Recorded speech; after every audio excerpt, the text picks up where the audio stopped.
మరోమారు ప్రధాని విదేశీ పర్యటన వచ్చే నెలలో థాయిలాండ్, శ్రీలంక షెడ్యూల్. అయితే ప్రధానమంత్రి నరేంద్ర మోడీ మరోసారి విదేశీ పర్యటనకు వెళ్ళనున్నారట. ప్రధాని నరేంద్ర మోడీ వచ్చే నెల ఏప్రిల్లో విదేశీ పర్యటనకు థాయిలాండ్, శ్రీలంక దేశాలకు వెళ్ళనున్నారట. ఏప్రిల్ 3-4 తేదీల్లో థాయిలాండ్ ఆతిథ్యం ఇస్తున్న 6వ BMMSTEC శిఖరాగ్ర సమావేశంలో పాల్గొనడానికి బ్యాంకాక్లో పర్యటించినట్లు విదేశాంగ మంత్రిత్వ శాఖ శుక్రవారం వెల్లడించిందట. మరోమారు ప్రధాని విదేశీ పర్యటన చేస్తూ ఉన్నాడట. ఇక నెక్స్ట్ థాయిలాండ్ పోతా ఉన్నాడు, శ్రీలంక పోయేస్తూ ఉన్నాడు సారు. కానీ అంటే ప్రధానమంత్రులు, ముఖ్యమంత్రులు వేరే దేశాలకు గమ్మత్తు పోతారు కదా మంత్రులు. ఏమని అంటారు కదా, అక్కడ నిధుల కోసం పోతాను, నిధుల సమీకరణ కోసం పోతాను, లేకపోతే అక్కడ ఉన్న డెవలప్మెంట్ ఎట్లుందో చూసి ఇక్కడ వచ్చి డెవలప్మెంట్ చేసే ఉద్దేశంలో పోతానని చెప్తా ఉంటారు.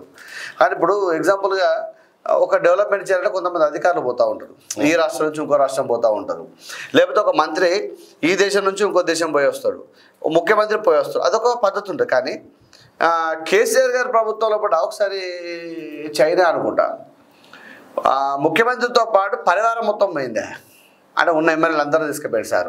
అంటే ఎవరి శాఖ తగ్గట్టు వాళ్ళ శాఖను చూసుకోవాలన్నట్టు పోయి మంత్రులు కాదు ఎమ్మెల్యేలు పోయినారు. శాఖలు ఇప్పుడు నాలుగు మంత్రులు శాఖ, ఎమ్మెల్యేలు పోయినారు. అట్లా ఏంటంటే వీళ్ళందరూ ఏం చేస్తారా అంటే పోయి వస్తారు. అంటే మనం కూడా అసలు లెక్క ప్రకారం వీళ్ళు పోయి ఏం చేస్తారో చూడాలి, నాకు ఎప్పటి నుంచో కోరికనే. ఏం చేస్తారు, మనందరం పోయి ఏం చేస్తామో వాళ్ళు కూడా పోయి అదే చేస్తారు. కాకపోతే మనం కష్టపడి సంపాదించుకున్న పైసలు ఉంటాయి, వాళ్ళందరూ మాత్రం మనం కష్టపడ్డ ట్యాక్స్ కడతా చూసినామా మాత్రమే ఉంటాయి.